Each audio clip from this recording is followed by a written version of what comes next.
Salut à tous les frérots, aujourd'hui on se retrouve pour une nouvelle vidéo en direct de la Thaïlande les gars.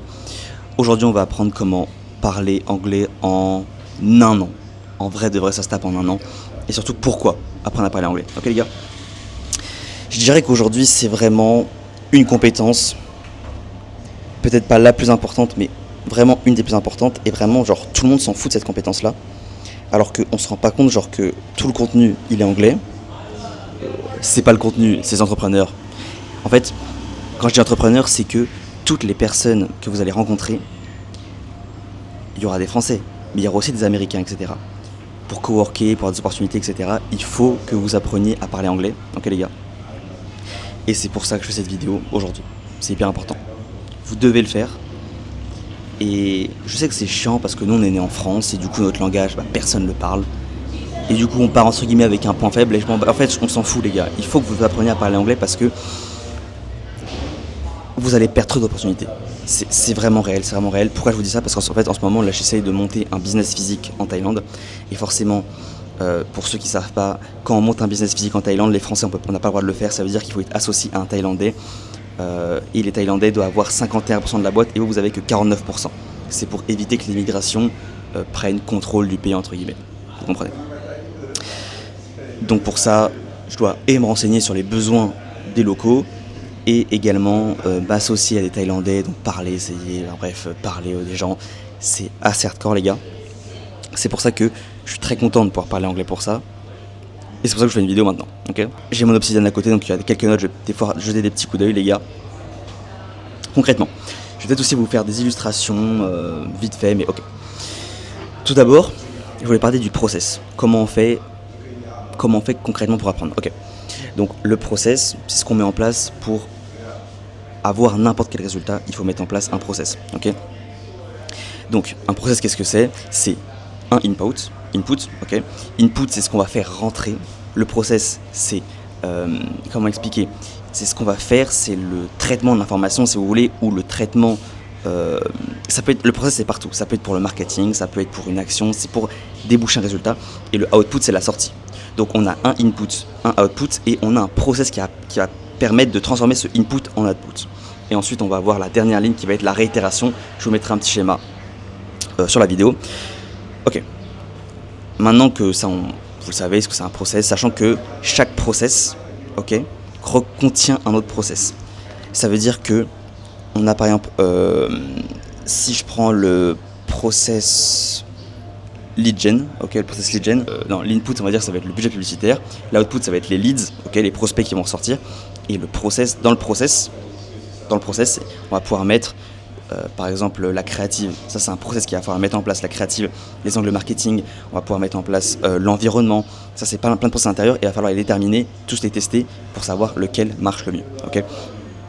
Ok les gars, donc au niveau des inputs qu'on va avoir pour parler anglais, globalement ça va être assez simple. Tout d'abord, je vais pas vous parler de trucs bateaux, de faire que de consommer du Netflix en anglais, c'est faux, honnêtement c'est faux les gars.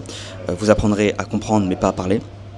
Ok, tout d'abord, moi je vous demande, c'est un peu chiant, mais d'apprendre la liste des verbes irréguliers. Ça c'est quelque chose que au lycée, bon alors moi il faut savoir que j'ai jamais réussi à parler anglais au lycée, même au collège etc, j'étais vraiment une merde, mais j'étais hyper chaud pour apprendre les verbes irréguliers. Et aujourd'hui tous les verbes irréguliers que j'ai appris, comme on les a appris chaque année, je les ai tous en tête et ça me fait un vocabulaire les gars de malade, c'est à dire que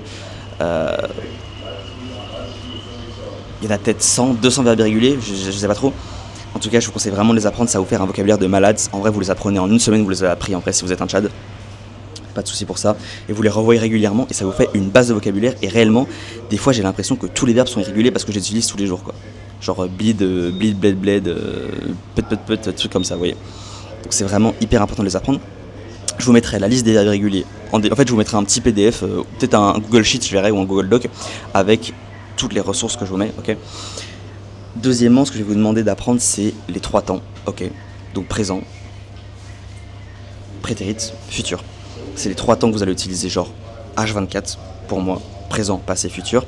Et c'est très très simple à apprendre, vraiment pareil, en une semaine ça a pris. Juste il faut comprendre la manière dont les auxiliaires se mettent. Le do you want to go, le ce soit le prétérit avec le did, etc.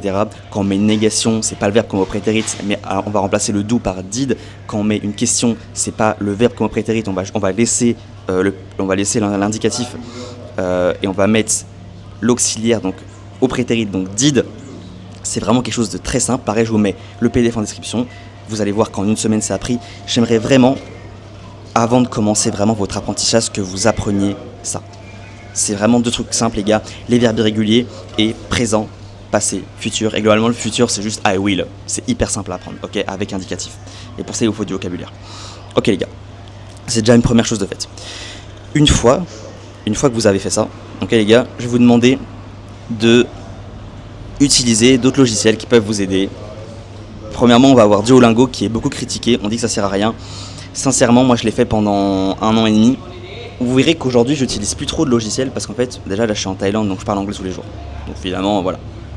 En tout cas, Duolingo, moi, ce que je faisais, c'est que dès que je me réveillais le matin, je faisais une série Duolingo. Et en fait, bon, écoutez, vous voulez savoir ma vie ? Ok. Je vais aux toilettes le matin, voilà. Et j'aime bien faire ma série Duolingo quand je suis aux toilettes. Voilà.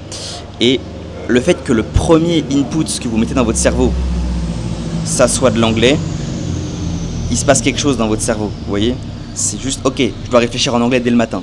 Et ça fait le petit déclic dans la tête. Donc ça m'a aidé. Ça dure, les gars, 2-3 minutes la série Duolingo. Franchement, faites-le. Ça vous coûte rien, vraiment, ça vous coûte rien, ok ? Deuxièmement, qu'est-ce que j'ai noté ? Liste des verbes irréguliers, Duolingo, ok. Deuxièmement, on va avoir le contenu américain. Ça, c'est un scam. Je vous le dis, ceux qui vous disent de regarder du Netflix, de regarder des vidéos qui disent comment apprendre l'anglais en regardant Netflix, en VOSTFR et tout, non. Déjà, l'anglais sous-titré français, vous oubliez, vous faites que de l'anglais sous-titré anglais. Okay. J'espère que vous m'entendez avec le bruit, les gars, parce que là, il y a quand même pas mal de bruit. Donc vous faites que de l'anglais sous-titré anglais et pas anglais sous-titré français. C'est de la merde. Deuxièmement, il y en a qui vont vous dire, ouais, il faut utiliser Netflix, il faut utiliser, je sais pas, Amazon Prime, putain la caméra. C'est de la merde. C'est de la merde parce que vous allez réussir à comprendre un peu en vif, mais vous n'allez pas vous y mettre sérieusement. Moi, ce que je vais vous demander, c'est je sais que c'est chiant à faire, hein, mais c'est d'acheter une formation en fait en anglais. Moi, je sais que ce que je conseillais, il y a quelques mois, c'était d'acheter une formation SCAM. Voilà, donc par exemple, c'est le Dimangazzi Digital Launchpad qui coûte 30 € par mois. C'est un abonnement mensuel et c'est pas très cher. C'est un abonnement mensuel. Alors oui, ce qu'il y a à vous apprendre là-dedans, c'est de la merde, mais ça va vous motiver un petit peu. Bon, ok. Et le fait d'avoir ça, c'est que comme vous payez, ça va vous dire ok, il faut que je fasse cette formation parce que vous allez payer la formation. Et c'est pour ça que je vous dis qu'il faut acheter quelque chose. Moi, en l'occurrence, j'ai acheté des formations à plusieurs milliers d'euros, donc forcément, j'ai pas besoin d'acheter ça de Digital Launchpad. Si vous pouvez acheter une vraie formation, c'est encore mieux. J'ai la moyen de trouver des trucs d'Alex Hormozy ou je sais pas qui d'autre, qui est un bon formateur anglophone. Charlie Morgan qui est bon aussi, mais bon, c'est 10 000 balles. Bref. Il faut que vous achetiez une formation réelle. Le contenu américain, YouTube, etc., ça marche pas, c'est de la merde. C'est vraiment de la merde, ok ? Deuxièmement, il faut parler, les gars. Il faut parler, et ça va vraiment faire la différence. C'est que si vous parlez avec un anglophone, genre une fois par semaine, ça fait vraiment la diff. Je sais que j'avais... Oh putain, il y a du monde là-bas. Je sais que j'avais carrément arrêté genre de parler anglais d'apprendre l'anglais pendant, je sais pas, peut-être 1 mois ou 2. Et le seul truc que j'avais gardé, c'était Cambly. C'était que ça me permettait de faire 1 heure d'anglais parce que j'avais payé un abonnement annuel, donc je voulais rentabiliser. Du coup, j'avais arrêté de travailler l'anglais. Je faisais juste 1 heure d'anglais par semaine avec un anglophone. Et au bout d'1 mois, les gars, j'avais progressé. Alors que je faisais plus d'anglais, je faisais que 1 heure d'anglais par semaine avec un anglophone. Ça, c'était insane. Donc, ce que je vous conseille sur ça, donc là, on est au 5e input, je crois, c'est du coup d'avoir un anglophone. Donc soit vous allez sur Cambly, soit vous allez sur Itaki, je sais pas exactement le nom du truc, prenez un anglophone. Et le meilleur, encore une fois, c'est comme les formations anglaises, c'est d'avoir un coach privé qui vous prend 1 heure de votre temps par semaine. Moi perso j'en ai un. Honnêtement ça dépend parce que le problème du coach, c'est que si vous voulez un coach compétent, c'est un coach qui a réussi. Si c'est un coach qui a réussi, c'est un coach qui fait de l'argent. Si c'est un coach qui fait de l'argent, ça veut dire que son temps a beaucoup de valeur. Et s'il a beaucoup de valeur, ça veut dire que vous allez devoir le payer 500 € de l'heure. Et je suis pas loin de ça. Honnêtement, je suis pas loin de le payer aussi cher que ça. J'ai beaucoup de chance d'avoir un mec qui est dans ma niche, qui me coach et qui réussit. Vous savez, moi, c'est l'immobilier, bref. Donc, je vous conseille d'avoir un coach, si possible américain. Vous pouvez aussi prendre un coach qui est débutant, les gars. En fait, il y a beaucoup de personnes qui se lancent, des petits comptes Instagram qui se lancent, qui font du consulting. Prenez-en un au hasard, c'est réel, les gars. Il va vous conseiller pour votre business, sachant que même un mec lambda américain, il a déjà une longueur d'avance sur la France, donc il va vous conseiller sur votre business. Et vous, vous allez apprendre à parler anglais comme ça. Ok, les gars. Donc ça, c'était pour les inputs. Les inputs. Maintenant, on va passer au process. Ok, les gars. On va avoir plusieurs méthodes qui vont permettre d'apprendre l'anglais plus vite. Premièrement, on va avoir, comment on appelle ça, le Active Recall. Le Active Recall, c'est hyper simple. C'est juste en fait que quand vous apprenez un mot, etc., juste ou une formulation, le Active Recall, en fait, on l'utilise normalement pour les livres. Ça veut dire que vous lisez un livre, une information sympa, vous fermez le livre une fois que vous avez fini votre lecture et vous essayez de vous rappeler ce que vous avez appris. Et vous faites ça genre 30 secondes. Et en fait, en faisant ça, vous avez déjà fait, vous avez peut-être déjà appris 50% de ce que vous devez savoir en fait. Et c'est un truc qu'on fait pas, mais si on le faisait, on apprendrait genre 10 fois plus rapidement. Et genre, on a l'impression que tout prend du temps, mais en fait, c'est des petites habitudes comme ça qui font que à la fin, vous avez quasiment rien à faire. Donc ça, le Active Recall, je vous conseille de le faire. C'est essayer de vous rappeler juste après avoir appris. Ok. Deuxièmement, il y a une technique, ok, qui s'appelle, je crois, le Space Repetition. En fait, j'ai pas le nom. Je vous avoue, je crois que c'est un truc genre le Space Repetition, je sais pas trop. En théorie, c'est vous devez rouvrir la note un jour après, puis après 2 jours après, puis après 4 jours, puis après 8 jours, après 1 mois, après 2 mois, après 1 an. Bref, c'est un truc comme ça. On va pas le pousser aussi loin. Je vous conseille d'aller regarder les vidéos d'Elliott Meunier qui expliquera ça mieux que moi, mais grosso merdo, moi ce que je vous conseille juste de faire, c'est que la meilleure méthode pour apprendre, c'est par liaison. Ça veut dire que vous devez lier la question de votre cerveau à la réponse. Pour ça, il y a la méthode des flashcards qui marche vraiment, c'est vraiment une dinguerie. Et pour faire des flashcards, c'est hyper simple. En gros, à chaque fois que vous allez avoir un mot que vous connaissez pas ou que vous connaissiez pas, vous allez le noter sur Anki ou sur Quizlet. D'ailleurs, je vous mettrai une liste Quizlet d'ailleurs en description aussi avec les mots qui m'ont posé problème au début et que j'ai dû apprendre. Des mots de formation, c'est beaucoup de mots business, mais c'est pas grave, je vous mettrai une liste. Vous mettez chaque mot sur Quizlet. Et dès que vous avez un petit peu de temps, dès que vous vous emmerdez, vous allez juste regarder les flashcards. C'est gratuit en plus, vous faites des flashcards et en fait ça va réussir à lier le français avec l'anglais dans la tête. Ok ? Et ça vraiment, je vous connais, c'est vraiment une bonne idée. Pour moi, c'est vraiment une masterclass. Donc ça, c'est le deuxième process. Et le troisième process, en vrai, c'est encore parler avec un anglophone, les gars. Hein. Pas vous mentir, il faut parler. Si d'un côté, il y a une source d'information qui rentre, vous devez la sortir de l'autre côté. Donc pour ça, je vous conseille de parler avec un Américain. Je sais que c'est compliqué. Parce que Cambly, c'est 800 € par an. Je l'ai payé une fois. J'étais très fier de ça. Aujourd'hui, je paye encore plus cher puisque j'ai un coach en one-one, forcément, coaching one-one. Je sais que c'est cher, en vrai vous pouvez vous en sortir pour 15 €, je pense 10 € par semaine si vous démerdez bien, donc c'est pas si cher que ça. Donc je vous conseille de le faire quand même. Moi je crois que j'ai peut-être 2 heures par semaine, c'est peut-être pour ça aussi. En tout cas faites-le les gars.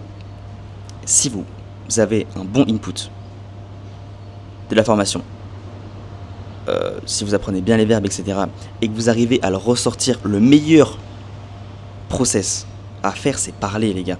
Parce qu'en fait pendant que vous avez parlé, vous allez essayer de vous rappeler des mots que vous avez appris. Et c'est pour ça que je vous dis qu'il faut avoir un bon input. Et c'est pour ça qu'en fait, ceux qui vous disent que ouais, quand vous allez en immersion en Angleterre, ça va marcher et tout. Oui, ça va marcher au bout de 2 à 6 mois. Certes, ça va être rapide. Mais juste si vous parlez avec des anglophones. Mais comme vous êtes tous insociables, les gars, ça va pas marcher en fait. Vous voyez ? Donc c'est pour ça que si vous voulez vraiment apprendre sans parler toute la journée, ok, il faut avoir un bon input de base. Ok les gars ? Donc voilà les frérots pour cette petite vidéo. Moi en tout cas il m'a bien aidé. Bien évidemment je vous conseille aussi Duolingo au réveil. C'est ça que j'avais oublié. Et voilà. En vrai c'est tout ce que j'avais à vous dire. Anki, Quizlet, parlez avec un anglophone.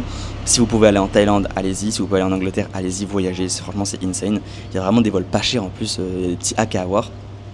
Faites-le. J'espère que la vidéo vous a plu les gars. Et on se retrouve un autre jour. Ok, ciao ciao.